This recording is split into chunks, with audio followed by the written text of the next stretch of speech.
Anda berdoa di rumah, tapi rumahnya nggak disenangi malaikat. Bagaimana rezekinya bisa turun? Nah, belajarnya begitu. Misal malaikat Mikail ditugaskan menurunkan rezeki misalnya. Apa sifat-sifat yang menyertai malaikat Mikail itu? Senang tempat yang bagaimana? Senang amal yang bagaimana? Senang keadaan kita seperti apa? Sehingga dengan mengenal itu kita persiapkan supaya rezeki mudah turun. Anda berdoa di rumah, tapi rumahnya nggak disenangi malaikat. Bagaimana rezekinya bisa turun? Nah, belajarnya begitu. Kenal malaikat maut misalnya.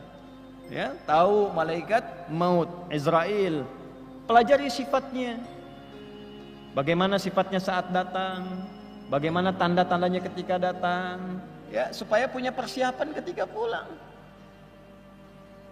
Nah, ini yang kemudian kita keluarkan. Sehingga dengan pendekatan 6 itu sampai qada dan qadar. Biasanya yang 5 itu mudah dikaji dan agak mudah dipraktekkan.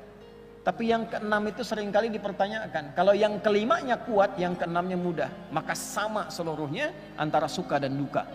Kalau sedang suka itu bersyukur, kalau duka dia bersabar, maka sampailah kepada level halawatul iman. Ya, ya Allah, kenapa harus saya yang di PHK? Ya, terus kenapa harus orang lain? Ya Allah, sampai kapan sakit ini akan hilang? Nah, itu kalau paham qada dan qadar, semua arah ujian diarahkan kepada syukur dan sabar. Nah, ini level iman yang 6. Kalau sudah imannya bagus, keislaman dijalankan, tinggal yang ketiga, yaitu selalu merasakan diawasi Allah dalam beraktivitas. Itulah ihsan. Tinggal tunggu kiamat. Imma kiamat sughra untuk orang beriman semua, wafat.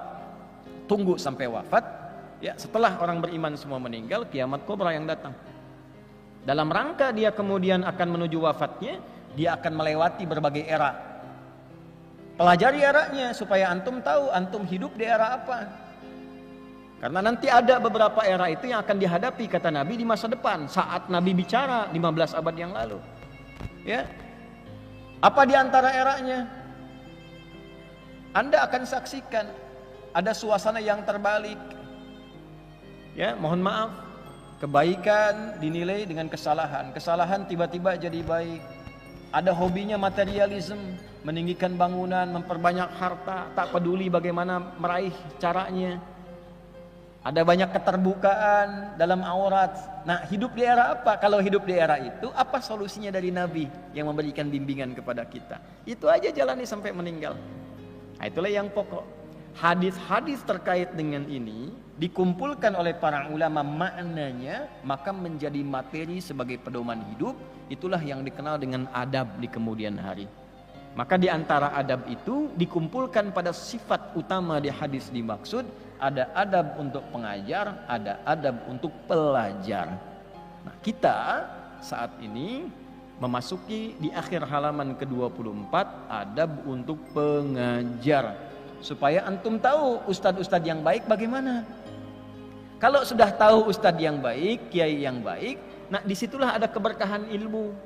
Kan sering disampaikan nih. Tadi di Al-Azhar kan disampaikan juga oleh Ustaz Khunaif itu. Ya, nanti ada kajian ini, kajian itu, kajian ini, kajian itu. Di masjid lain juga banyak.